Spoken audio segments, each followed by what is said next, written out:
Hello बच्चों, चलिए प्रश्न को पढ़ते हैं और समझते हैं। 16 CR बराबर 16 CR प्लस 6 हो तो 5 CR का मान ज्ञात कीजिए। प्रश्न को हल करने से पहले हम प्रश्न के लिए मुख्य अवधारणा लिख लेते हैं। तो इस प्रश्न के लिए मुख्य अवधारणा जिसकी सहायता से हम इस प्रश्न को हल करेंगे। मुख्य अवधारणा में हम सबसे पहले NCR को हल करने का सूत्र लिखेंगे। देखिए, सूत्र होता है इसका NCR बराबर होता है n का क्रम गुणित उसके बटे में r का क्रम गुणित और फिर n माइनस आर पूरे का क्रम गुणित।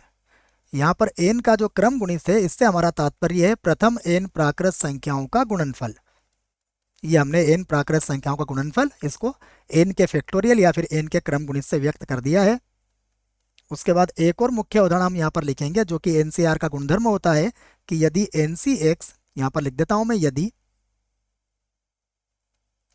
NCX बराबर हो NCY के, तो क्या होता है, या तो x बराबर y होगा या x प्लस वाई का मान n के बराबर होगा। तो ये दो सूत्र हैं जिसकी सहायता हम यहाँ पर लेने वाले हैं। अब जो प्रश्न है उसे लिखते हैं। प्रश्न में हमारे पास है 16 CR बराबर है 16 CR प्लस 6 के। अब हम यहाँ पर देखिए 16 CR और 16 CR प्लस 6 है, तो यहाँ पर जो सूत्र हम लिखने वाले हैं और जो लगाने वाले हैं उसको मैं लिख देता हूँ कि हम जानते हैं यदि NCX बराबर NCY हो तो क्या होता है, तो x बराबर y होता है या x प्लस वाई का मान n के बराबर होता है। इसी सूत्र का प्रयोग हम यहाँ पर करेंगे। एक बात हम स्पष्ट रूप से कह सकते हैं कि जो r है वो कभी भी r प्लस 6 के बराबर नहीं होगा। इसका अर्थ ये हुआ कि यह तो सूत्र यहाँ पर x बराबर y नहीं लगेगा, x प्लस वाई बराबर n लगेगा। तो हम लिख देंगे इसको r प्लस 6। ये किसके बराबर हो जाएगा, 16 के।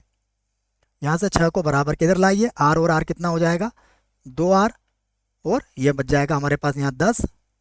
2 से भाग लगा दीजिए तो r का मान कितना आ गया, r का मान आया हमारे पास 5। हमसे पूछा गया है 5CR का मान पूछा गया था, तो हम यहाँ पर रख देते हैं r का मान। इसी बात को हम लिखते हैं यहाँ पर। अतः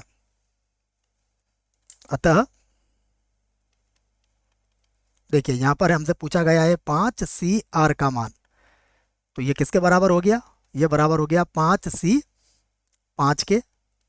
अब हम इसको सूत्र लगा के हल कर देते हैं। ये होगा 5 का क्रम गुणित बटे में फिर से होगा 5 का क्रम गुणित और कोष्टक में होगा 5 माइनस 5 और पूरे का क्रम गुणित।